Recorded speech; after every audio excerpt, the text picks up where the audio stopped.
Buenas noches. Esta noche vamos a estar con una querida y admirada colega, Pilar Rahola, que también tiene muchos seguidores en la Argentina.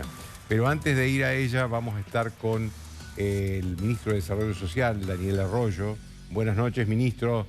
Gracias por estar hoy con nosotros. Buenas noches, Joaquín, y un gran gusto.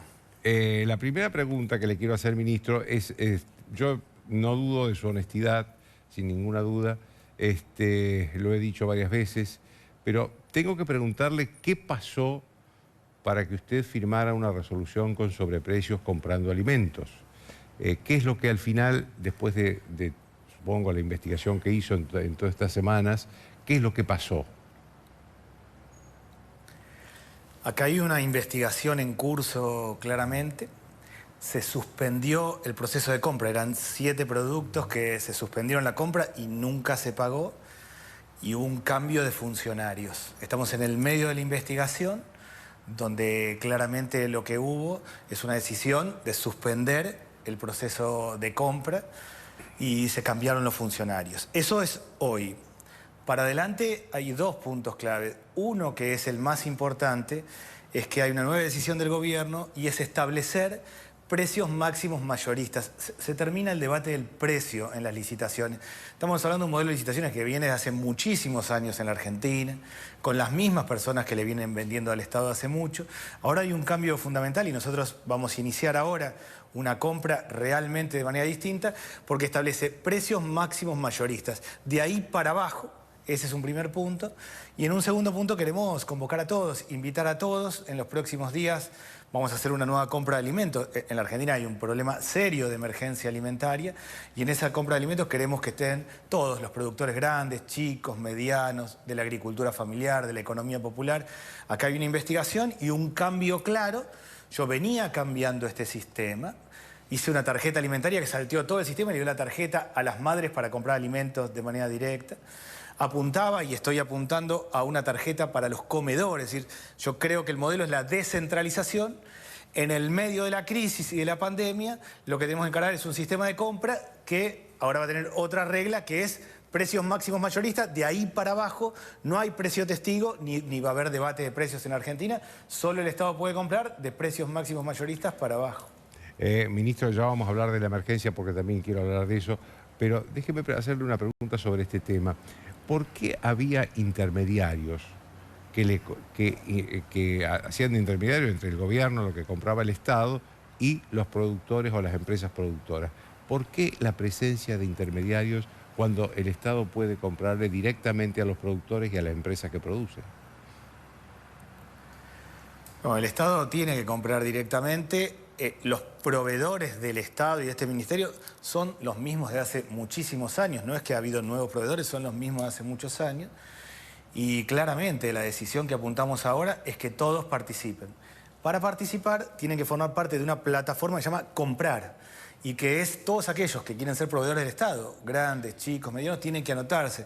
Entonces yo le pido a todos los productores, a todos aquellos que producen alimentos, en el caso nuestro, de nuestro ministerio, que se anoten en la plataforma Comprar y que puedan venderle al Estado directamente. Tenemos que cambiar el sistema. Yo venía cambiando el sistema, por eso insisto mucho con lo de la tarjeta alimentaria. Hice un cambio muy fuerte del modelo, reemplacé la compra de alimentos por una tarjeta para que las madres compren alimentos directamente, las madres con chicos menores de 6 años. En el medio nos vino la pandemia y estamos en esta compra centralizada donde apuntamos a que se anoten todos en esta plataforma, todos los productores y que le puedan vender de manera directa al Estado. Pero lo estructural es la descentralización. El Estado no puede comprar 12 millones de kilos de alimentos, tiene que generar un mecanismo para fomentar el desarrollo local y para que en cada barrio, en cada lugar, los que trabajan en cada comedor, en cada municipio, lo puedan hacer por su propia cuenta. Claro, ministro, pero usted no puede decir que no hubo intermediarios. De hecho, las concesiones o que se dieron estas licitaciones fueron a concesionarios, los que intentaban cobrar sobreprecios. Son esos los proveedores históricos, por eso lo que creo es que claramente acá tenemos que cambiar el sistema. Esos son los proveedores históricos del ministerio, lo que tenemos que nosotros hacer es cambiar este sistema La forma de cambiarla es doble. Una, que se anoten todos, los productores, todos, para venderle al Estado directamente, cosa que habitualmente no pasa. Y la otra es la descentralización. Pero efectivamente son los mismos proveedores de hace muchísimos años para el Ministerio de Desarrollo Social y para otras áreas del Estado. Bueno, usted le llama proveedores, yo le llamo intermediarios, ¿no? Porque no son productores ni son empresas productoras. Pero, Está ministro, claro, ministro, está claro. ¿Es cierto que en su ministerio hay representantes de muchos sectores políticos, inclusive de intendentes, y que eso complica un poco el manejo del ministerio? En el ministerio estaba marcada la diversidad social de la Argentina. La Argentina es un país que tiene 40% de trabajo informal, 35% de pobreza, 1,5 millones de jóvenes que no estudian ni trabajan y una realidad social diversa. Esa diversidad se refleja en el ministerio en distintas áreas. Con esa diversidad, nosotros pusimos en una semana la tarjeta alimentaria en marcha. Hicimos algo realmente muy acelerado. Asumimos el 10 de diciembre y el 18 de diciembre estábamos poniéndolo en marcha en Concordia, en la provincia de Entre Ríos, y luego lo extendimos a 1,5 millones de familias.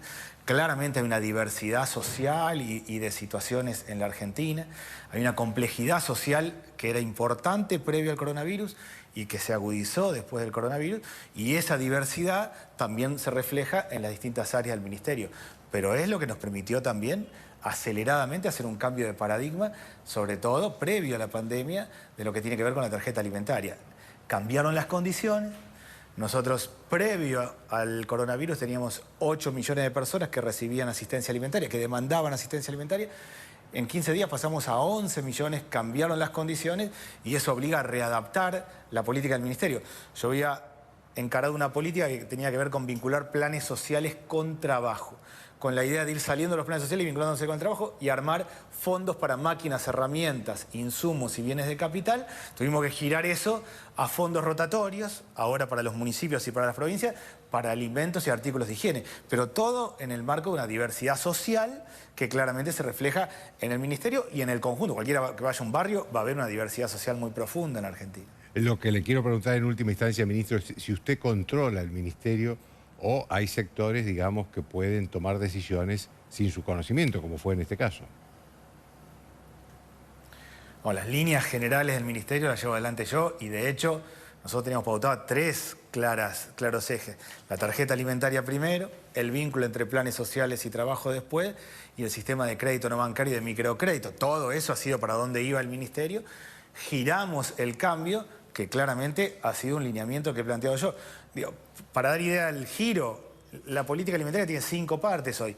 La compra de alimentos, los fondos para provincias y municipios en lo que tiene que ver con lo que se llaman fondos rotatorios para comprar alimentos y artículos de higiene, la tarjeta alimentaria que llega a 1,5 millones de personas en la Argentina y que realmente se hizo en tiempo récord, la situación de lo que nosotros llamamos los 3.000 comedores y merenderos, que históricamente el ministerio transfiere fondos y sobre esos fondos se hace un seguimiento y un acompañamiento y que se aumentó casi el 50% la transferencia de fondos, y los comedores escolares, estamos hablando de 3,5 millones de chicos que comen en las escuelas, y esto se aumentó sin lugar a dudas en este tiempo, y que duplicamos, hicimos un aumento del 100%.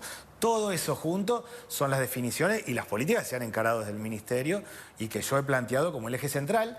Íbamos a un esquema de vincular planes sociales con trabajo, tuvimos que girar a un esquema de atender la emergencia. Déjeme hacerle una última pregunta sobre este tema y después pasamos al tema ya de la emergencia y cómo está la situación social. ¿Usted se arrepiente de haber firmado esa resolución?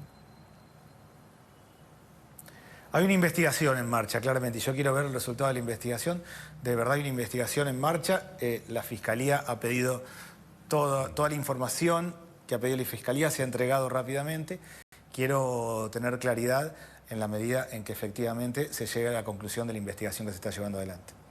Ministro, ¿de qué manera creció la demanda de alimento, de comida, desde que estamos con la crisis sanitaria del coronavirus, con la cuarentena, con mucha gente sobre todo los sectores más bajos de la sociedad que no pueden trabajar, que están en la economía en negro? ¿En qué manera creció esa demanda? Si uno lo ve en números, pasamos de 8 millones de personas a 11 millones de personas que reclaman asistencia alimentaria. 3 millones más en 15 días. Eso fue un salto grande. Tenemos que ver, ahora estos próximos días vamos a tener un nuevo dato para ver si siguió subiendo o se mantuvo en eso. Sin dudas no ha bajado de esos 11 millones. Hay dos realidades nuevas, diría yo. Una es lo que nosotros llamamos el sector informal integrado, el que hace Durlock, el gasista, el carpintero, el mozo, que tenían trabajo informal, que vivían del ingreso diario, pero vivían bien, y que bajaron a cero el ingreso y por eso fueron a demandar alimentos a los comedores o a las escuelas. Y segundo, un sector que entraba y salía, que tenía que ver, que hacía changas y cuando andaba mal iba a un comedor. El viernes cada tanto, algún lunes a un comedor, pero en términos generales vivía de changas. La lógica de la pobreza es el movimiento. La lógica de la pobreza es, alguien se levanta a la mañana, se va a la rotonda, ve qué hay de chances de laburo, engancha algún laburo de la construcción, algo, y se engancha una changa y se mueve. El no movimiento, esto que nosotros decimos el aislamiento barrial, lo que hizo fue parar la actividad económica claramente, y entonces tenemos tres situaciones: los que ya iban a los comedores, los que hacían changas y cada tanto, muy ocasionalmente estaban y ahora están en los comedores, y los que nunca habían tenido que ver ni con el Ministerio de Desarrollo Social, ni con ninguna otra área, o con el municipio, y que claramente hoy demandan alimentos. Esa es la situación. Claramente la Argentina está en una situación social crítica, estaba previo al inicio de la pandemia y esto se ha agudizado por el lado de los ingresos y por el lado, yo diría, de lo no visible, el aumento de la violencia de género, de tensiones. Nosotros armamos un comité de emergencia social con las iglesias, las organizaciones sociales y los intendentes de todos los partidos políticos, y los representantes de las iglesias plantean todo el tiempo. Hoy mismo he tenido una reunión del tema del acompañamiento personal. Hay un problema de ingresos, hay un problema de asistencia alimentaria y por eso tanta gente de asistencia alimentaria, y se ha complicado la situación en los barrios. Es muy distinto el aislamiento social en alguien que vive en un departamento de 2 o 3 ambientes o en una casa, que alguien en donde de por sí hay 5 personas en una habitación. Cuando uno va un domingo a un barrio o va en un horario no laborable, claramente lo que va a haber es gente sentada a la puerta de la casa. Bueno, nuestros 3 objetivos han sido fortalecer los ingresos de la familia, y ahí el tema del IFE, el ingreso familiar de emergencia, que llegó a 8 millones de personas, es clave. El reforzamiento alimentario con todas estas líneas que yo le he planteado y el menor movimiento posible en los barrios. Encaramos un programa llamado El Barrio Cuida al Barrio, que tiene que ver con eso, con que los propios promotores del barrio, los propios voluntarios, arman un esquema en las entradas de los barrios para mejorar el tema de salud, alcohol en gel, hacer un seguimiento de cómo está la situación, sobre todo de las personas mayores en el barrio, de un mecanismo para generar el menor movimiento posible en los barrios.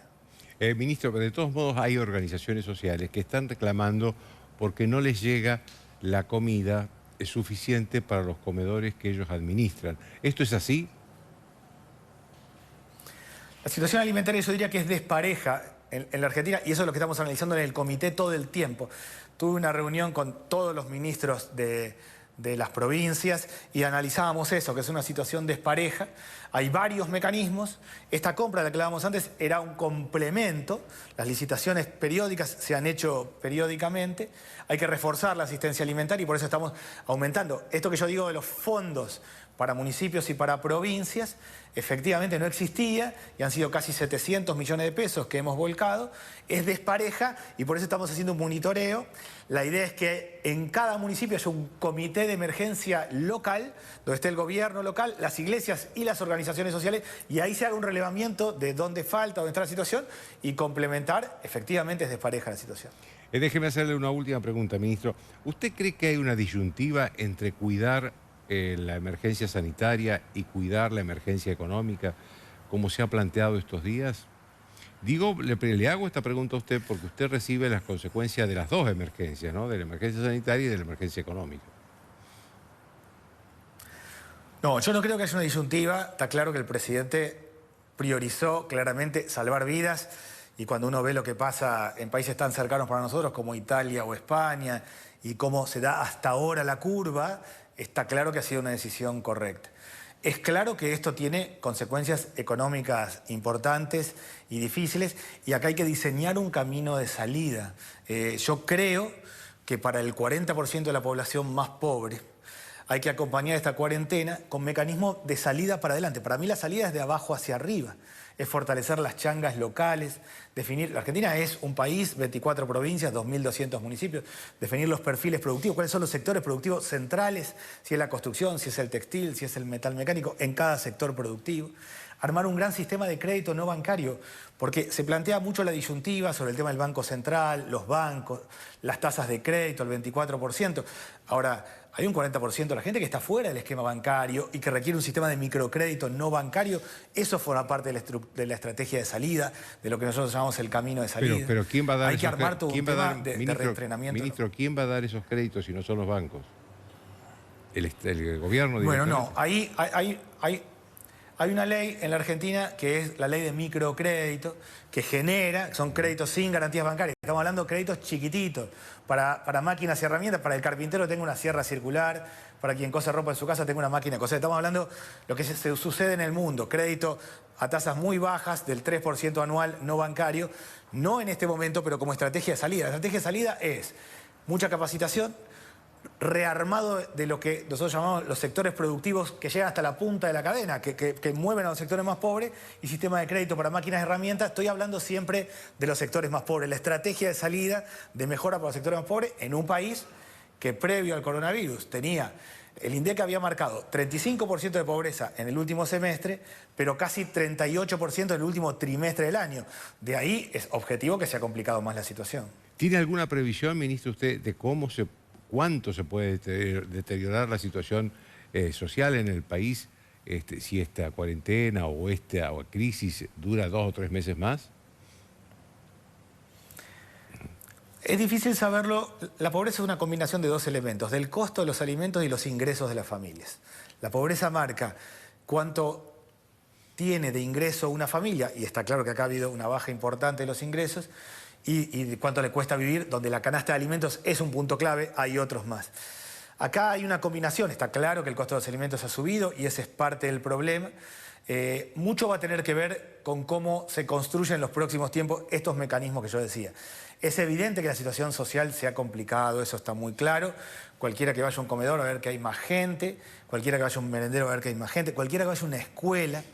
El servicio alimentario escolar, los chicos que comen habitualmente en la escuela, son más o menos 1/3 de los chicos.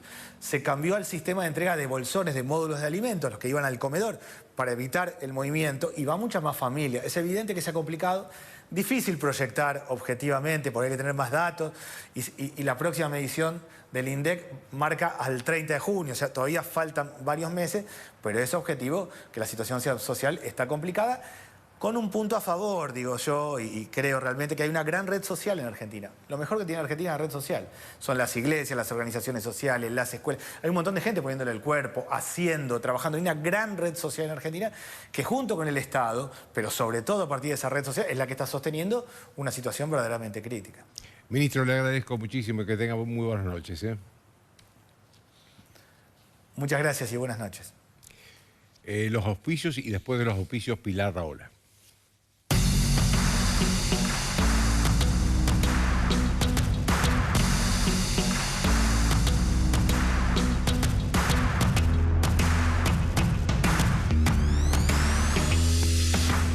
Bien, como les dije, estamos con Pilar Rahola, una querida y admirada colega, querida y admirada también por muchos argentinos. Cada vez que viene al país, ella tiene muchos seguidores en este país. Pilar, buenas noches, muchísimas gracias por estar con nosotros a esta hora. Tú estás en Barcelona, así que hay una diferencia horaria importante.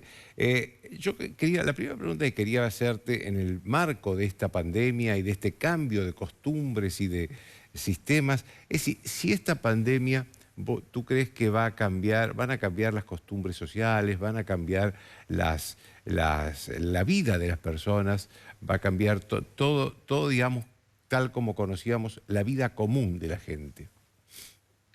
Mira, yo creo que indiscutiblemente la pospandemia no va a ser igual que antes. La vida, tal como la hemos conocido antes del confinamiento y de esta crisis, que es una crisis vírica, pero también sanitaria, económica y finalmente geopolítica, sin duda va a ser distinta. Lo que es muy difícil adivinar es hacia dónde vamos en ese cambio de paradigma.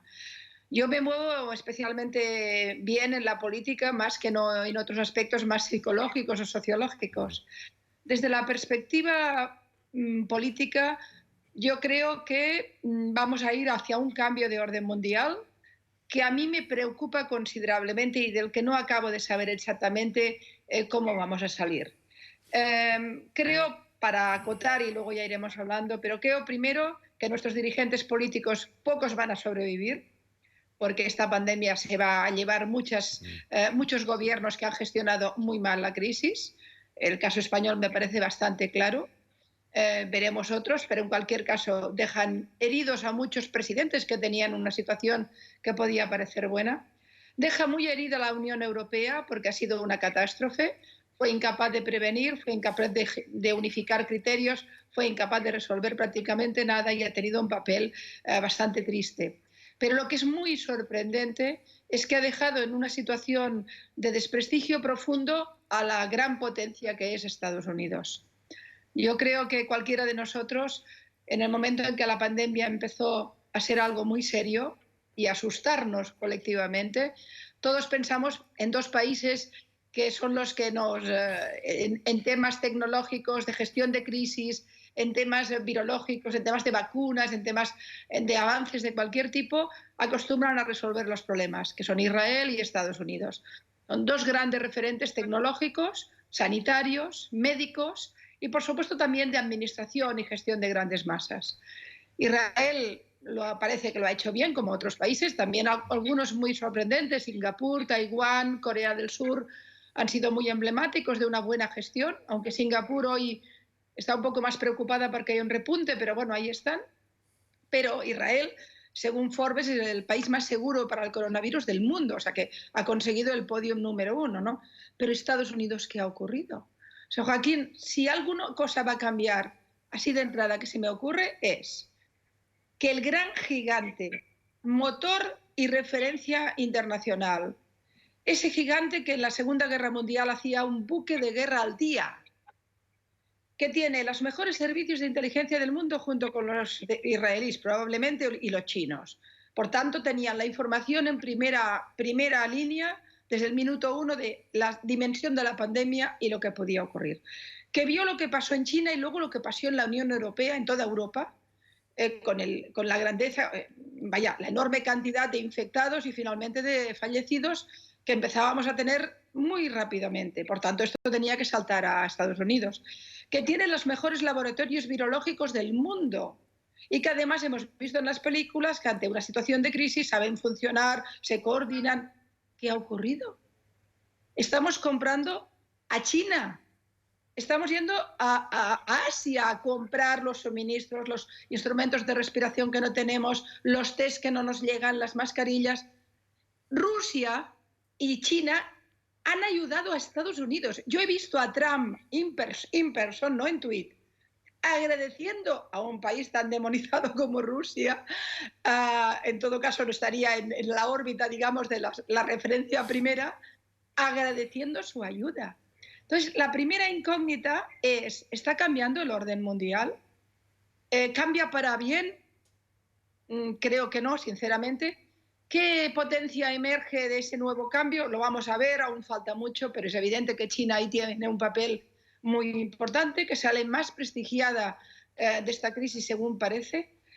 Y todo hace que los que tenemos referentes occidentales estemos en estos momentos en un profundo desconcierto.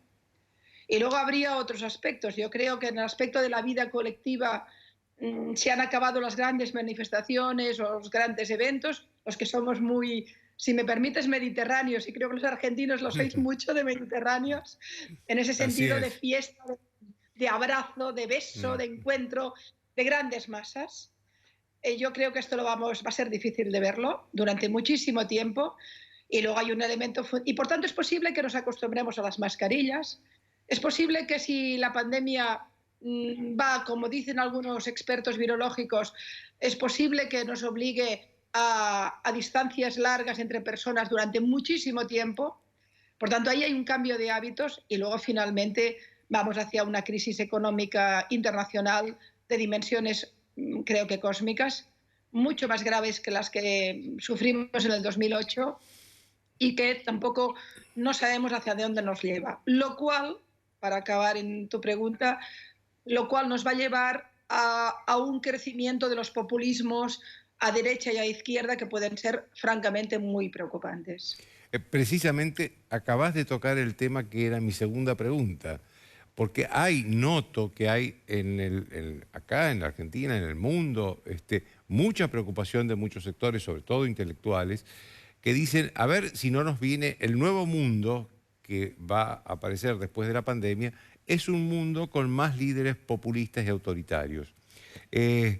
La verdad que también hablaste de China, y yo cuando leo el control que el Estado chino tiene sobre las personas ahora, con el pretexto de la pandemia o para resolver la pandemia, lo cierto es que es abrumador ese control. Entonces, digo, todo esto no llevará a un mundo donde haya más injerencia del Estado en la vida de las personas. Digo, no habrá más líderes populistas, más líderes autoritarios. No será común ver un mundo donde el Estado se mete en la vida privada de las personas. En España está pasando ya y a una velocidad también preocupante. Fíjate tú que estamos en un gobierno, el español, que tiene dos partidos de izquierdas, el Partido Socialista y el Movimiento Podemos, que es más a la izquierda y por tanto serían teóricamente grandes referentes del progresismo, y están actuando con maneras profundamente autoritarias. Yo creo que no son necesarias a pesar de la crisis. Es decir, que un Estado tenga que tomar decisiones duras, como por ejemplo el confinamiento, en Argentina lo habéis hecho y además parece que bien, que se tengan que tomar, que ese confinamiento restrinja libertades individuales, eso también es evidente, pero de ahí al control de la información, al control de los periodistas. Por ejemplo, estos días hemos sufrido una polémica en España importante porque el jefe de la Guardia Civil, que es un cuerpo policial pero militarizado, que sale mucho en las ruedas de prensa. No sabemos por qué de golpe salen tantos uniformes en las ruedas de prensa españolas, que no tienen ninguna lógica. Yo quisiera ver batas de médicos y no uniformes con medallas, pero esto está pasando porque tiene que ver con el gobierno se siente herido y no controla la situación y necesita mostrar poder. Y nos sacan militares, nos sacan guardias civiles, nos sacan policías. Bien, el guardia civil el otro día, con toda normalidad, leyendo el relato que tenía que leer en su rueda de prensa, dijo, y también es prioritario para nosotros luchar contra la crítica al gobierno. Claro, ha habido un escándalo, esto es libertad de expresión, se restringen derechos, pero lo cierto es que con la excusa de luchar contra las fake news están haciendo un control del ejercicio de la crítica democrática, ¿no? Yo creo que, como tú bien planteabas, Joaquín, esta crisis refuerza a los estados, pero no en su aspecto democrático, sino en su aspecto autoritario. El poder, cuando se siente preocupado, desconcertado, asustado, y una pandemia obviamente produce esos efectos, y sobre todo si no se ve capaz de gestionar adecuadamente la crisis, lo único que hace o lo que acostumbra hacer es restringir derechos, restringir el estado del bienestar y el estado de derecho, por tanto, y acumular poder, acumular mucho poder, bajo control de los ciudadanos. Si añadimos a ese punto el hecho, desde mi punto de vista, que ante una situación de desconcierto económico y de miedo profundo de la sociedad por lo que puede pasar, los discursos más ultrapopulistas e incluso extremos van a tener mucho predicamento, porque siempre plantean soluciones simples a esos problemas tan complejos, la verdad es que yo estoy muy preocupada seriamente por las democracias. Y para acabar, como bien planteabas, si luego el referente, los países que nos están ayudando, por las razones que sean, porque falla la Unión Europea, porque está fallando Estados Unidos, son dictaduras, y dictaduras brutales, como es el caso chino, eso también va en detrimento del prestigio y de la fortaleza del Estado de Derecho. Yo creo que vamos hacia una post-pandemia con mucha restricción de libertades y, por tanto, para los que creemos en las libertades y las democracias liberales, mucha preocupación.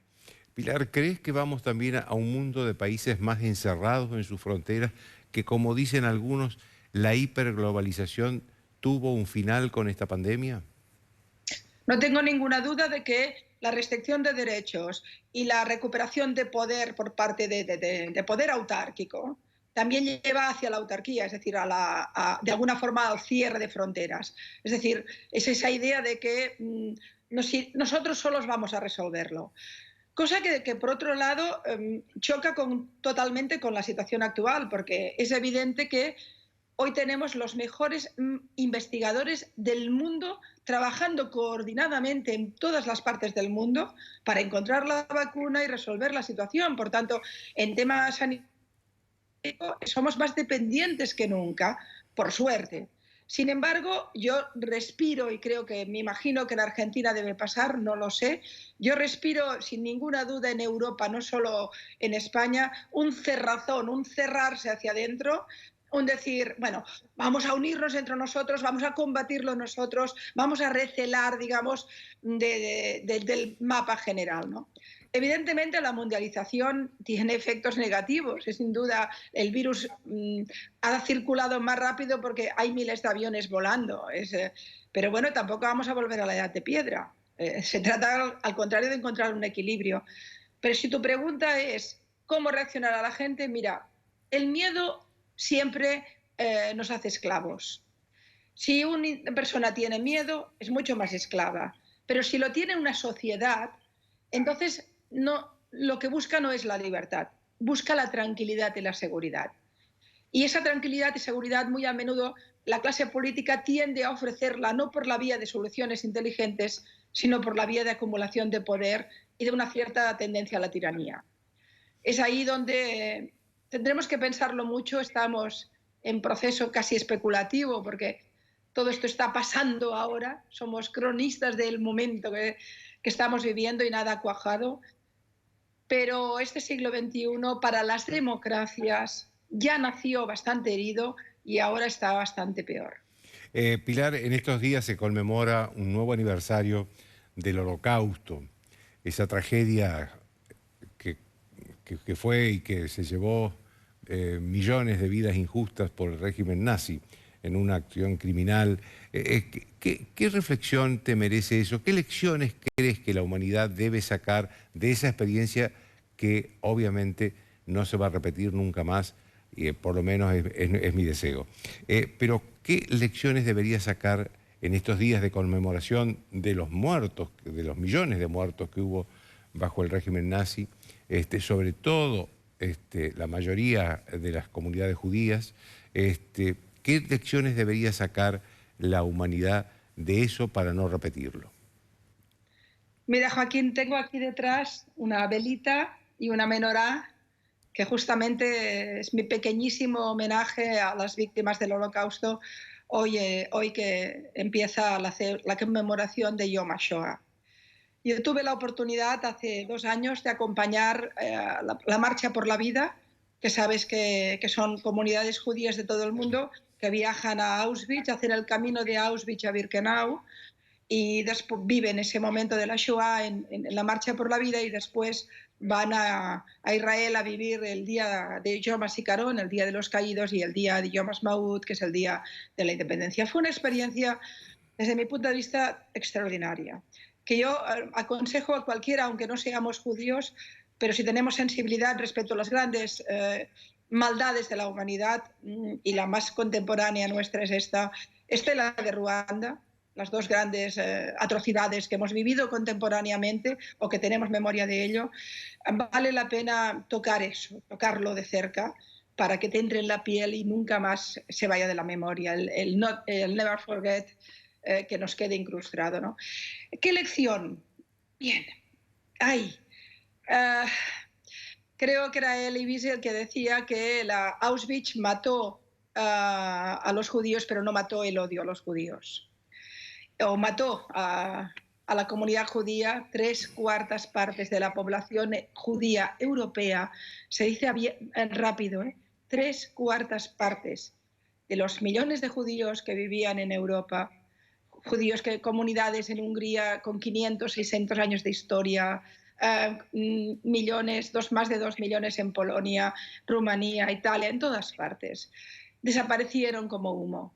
Millones y millones. Eso significa que lo mataron todo. Mataron el futuro, porque no solo son los 6 millones de judíos asesinados en un exterminio industrial, porque es muy difícil, Joaquín, muy difícil matar a 6 millones de personas. Piensa que los hornos crematorios de Birkenau, en los últimos momentos de la solución final, trabajaban las 24 horas del día para quemar cuerpos y para gasear y luego quemar, porque no llegaban a tiempo. Es decir, querían matar y no es tan fácil. El exterminio al pueblo judío se produjo en todos los campos de manera más o menos coordinada y de todas las maneras posibles.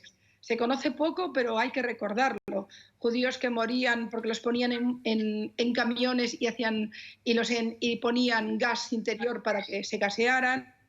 Judíos que morían porque los despeñaban en montañas. Que morían de hambre y de sed en trabajos forzados, que los masacraban cuando entraban en pueblos, en las iglesias, los metían en iglesias o en graneros y ponían bombas y quemaban. Es decir, fue un exterminio en todas partes, muy metódico, muy complejo y que tuvo muchas ganas de matar. Si no, no matas a tantos millones de personas en tan poco tiempo, en realidad. La lección que podemos sacar de ello, bueno, primero es que a pesar de todo, y esa sí que es un poco la victoria de Israel, creo que está muy bien ir a Auschwitz y luego ir a Israel, porque si querían exterminar al pueblo judío, la creación del Estado de Israel es la supervivencia, es el mirar a los campos de exterminio y decir, no lo consiguieron, no nos mataron a todos, ¿no? Y ese es un poco un canto de esperanza.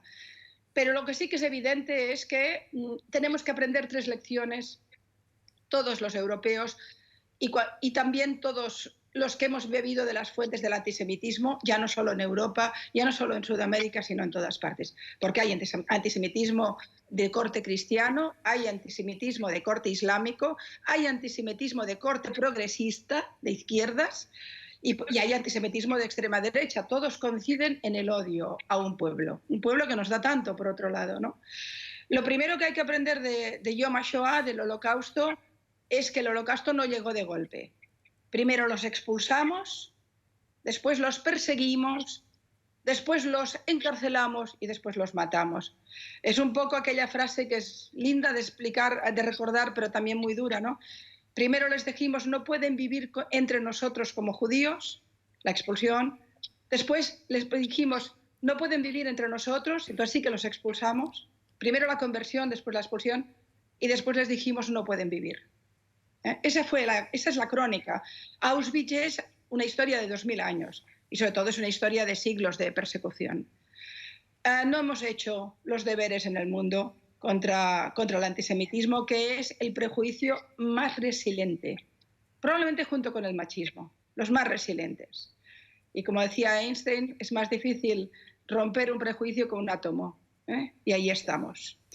La segunda gran reflexión es evidentemente mirar hacia otro lado. Esa matanza sistemática de miles y miles de personas que los sacaban de sus pueblos, los ponían en trenes, los llevaban días y días en los trenes, de los cuales morían una parte ya en los propios trenes, esos niños que sacaban de sus casas, todo eso Europa lo veía y miró hacia otro lado.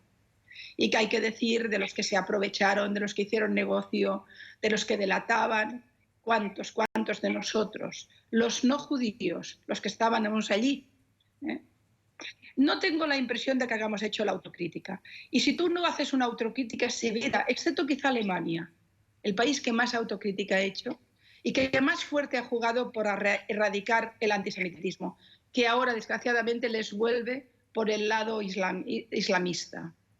El islamismo radical e ideológico tiene una componente antisemita muy preocupante y además de corte clásico.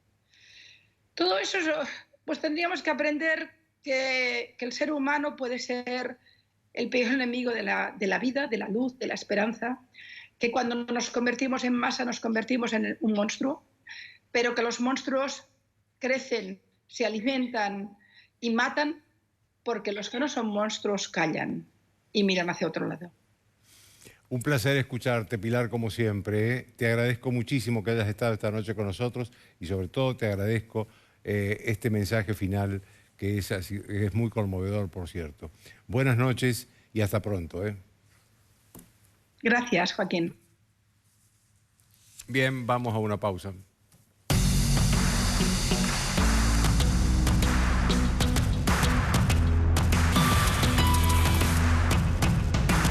Bien, como todos los lunes, mi amiga, mi colega Carolina Amoroso, con una noticia de Maduro, que quiere venirse a la Argentina. Así es, con una noticia de Maduro que por supuesto siempre tiene declaraciones resonantes y habló con AM750 y dijo que le gustaría venirse a vivir a la Argentina. Dijo que en sus viajes, primero como canciller, había disfrutado mucho caminar por las calles de Buenos Aires y caminar por las calles de Córdoba y que los argentinos habían sido muy afectuosos con él y con la figura del comandante Chávez. Bueno, de alguna manera expresando así su afinidad con la Argentina. Uno podría pensar, bueno, es quizás un mensaje para Alberto Fernández. Hay que decir que esto fue en el marco de una entrevista donde le preguntaron... ¿Cuál es tu deducción de que haya hablado de vivir en la Argentina?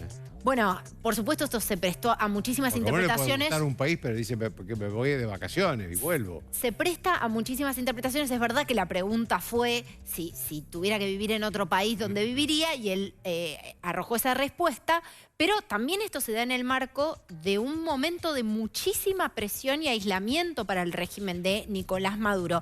No te olvides vos que semanas atrás hablábamos básicamente de que el fiscal general de los Estados Unidos le puso un precio, 15 millones de dólares, a información para para poder detener a Nicolás Maduro, a quien acusa de liderar una organización. Es como esos 15 millones de dólares son como una exactamente, una recompensa. Al que, digamos, ayude a detenerlo. A él y a más de una docena de funcionarios del régimen chavista, básicamente a quienes acusa de liderar una organización de narcoterrorismo. Esto es el Estado norteamericano, ¿no? Claro. William Barr es el fiscal general de los Estados Unidos, o sea, quien está a cargo del Departamento de Justicia, mostrando los rostros. Era muy impactante. Es como el ministro de Justicia, ¿no? Es el equivalente a eso, por eso decía más independiente. Exactamente, es quien lleva el Departamento de Justicia, se lo acusa. Fíjate vos este cartel casi que parece sacado de una película, ¿no? Del medio oeste. Exactamente, ver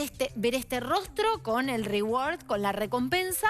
Se lo acusa, como te decía, de liderar una conspiración para el narcoterrorismo con el llamado Cártel de los Soles. El Cártel de los Soles tiene ese nombre justamente por una insignia que llevan los uniformes de las Fuerzas Armadas revolucionarias, digamos, de bolivarianas, y a quienes acusan de formar parte de esta organización de narcoterrorismo en complicidad, en connivencia con células del terrorismo, y en este caso puntualmente de la FARC, ¿no?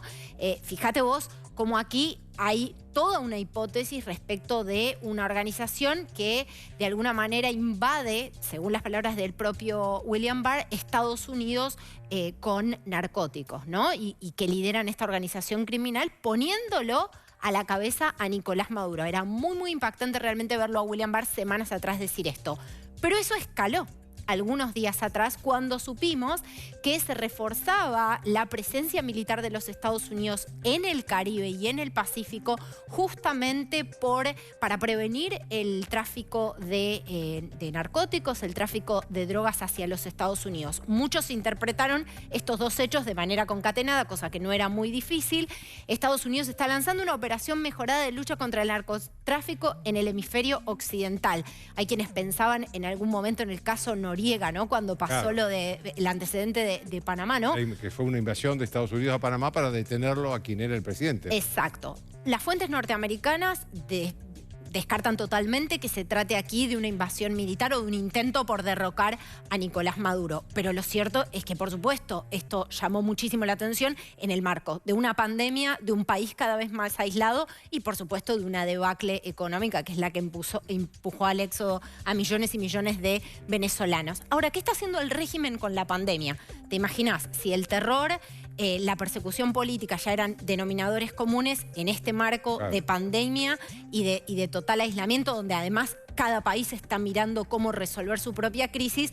El régimen, por supuesto, está agudizando los niveles de persecución política. Se habla desde el inicio de la cuarentena, el 13 de marzo, de 34 nuevos presos políticos, según un informe de Provea. Muchísimos de ellos detenidos justamente por divulgar información en torno a la situación del COVID-19 en Venezuela. Recordemos, con un sistema sanitario absolutamente diezmado. Lo vi con mis propios ojos, gente cruzando de a pie una frontera porque necesitaba una jeringa o necesita dar a luz a su hijo del lado colombiano.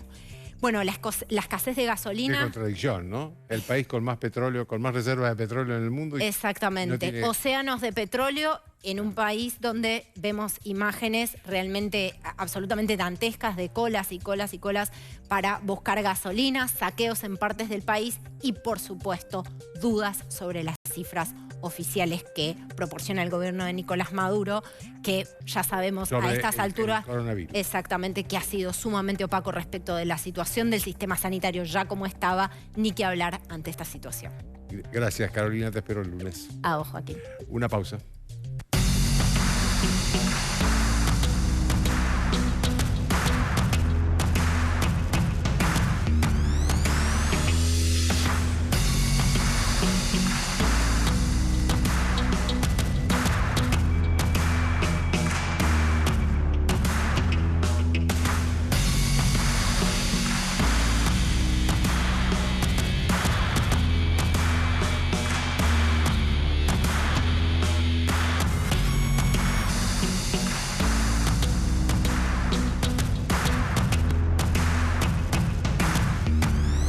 Bien, como ustedes saben, hoy el petróleo se derrumbó en el mundo. Directamente no tiene precio, no hay precio para el petróleo ya.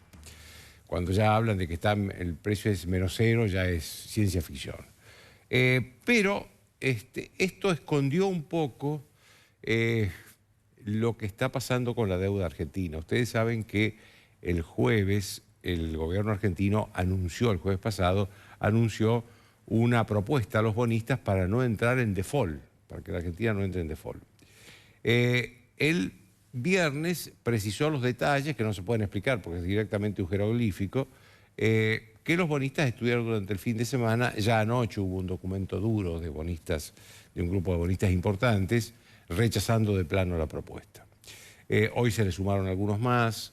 Es decir, la situación, digamos, de la propuesta del gobierno argentino es una situación que está siendo rechazada por la mayoría de los bonistas, que esperan, eso sí, una negociación, que se abra un periodo de negociación, para lo cual hay solamente 20 días, es el plazo que ha dado el gobierno. Si es que el gobierno está dispuesto a negociar. Porque, de hecho, el jueves en la conferencia de prensa dijeron que esto era tómelo o déjelo, y no había margen de negociación. Ahora, yo lo que quiero es, y el gobierno además en un documento de hoy, lunes, dijo que las posiciones extremas de los bonistas, de los acreedores, pone las cosas al borde del default.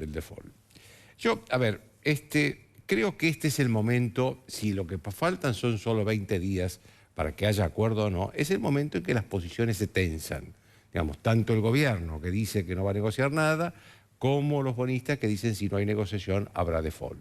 Es el momento, siempre el acuerdo llega sobre el final del plazo, del límite, que son dentro de 20 días, no ahora.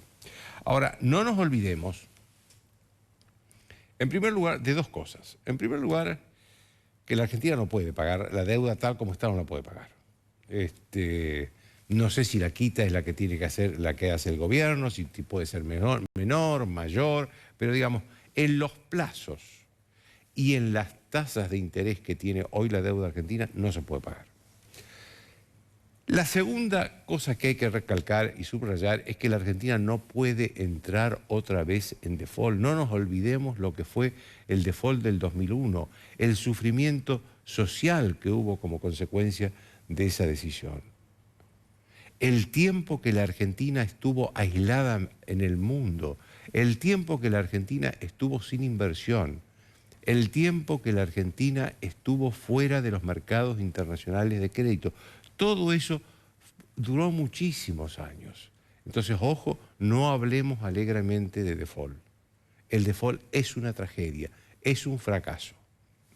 Y lo que podría afectar aún más, si hubiera default, es la recuperación, porque nosotros acá estamos viviendo un momento muy duro, digamos, con mucho miedo de la sociedad por la pandemia del COVID-19. Esto sin duda es así, lo ha pasado en todas partes del mundo. Nos decía Pilar Rahola hace rato que en el mundo, digamos, hay gobiernos que han manejado mal esto y que la crisis económica es muy fuerte.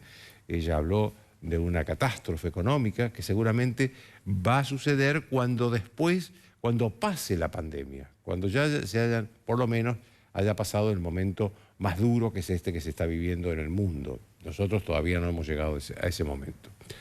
Pero habrá un momento en que todo esto pasará, como muchas epidemias y pandemias han pasado, ninguna ha sido del que se recuerde tan agresiva como esta, pero todo pasa en materia de crisis sanitaria y de pronto va a emerger una economía mucho más chica de la que existía en el mundo y en la Argentina. Para ese momento, la Argentina va a necesitar inversiones, que ya no las tenía en los últimos años. Va a necesitar recuperar un caudal importante de inversión privada para poder reactivar la economía. Ahora, para eso se necesita que las empresas, tanto las internacionales que están acá en el país como las nacionales, accedan a los créditos. Y no hay crédito para un país en default. Esta es la verdad. Entonces las dos cosas son reales. No se puede pagar la deuda tal como está, pero tampoco se debe ir al default.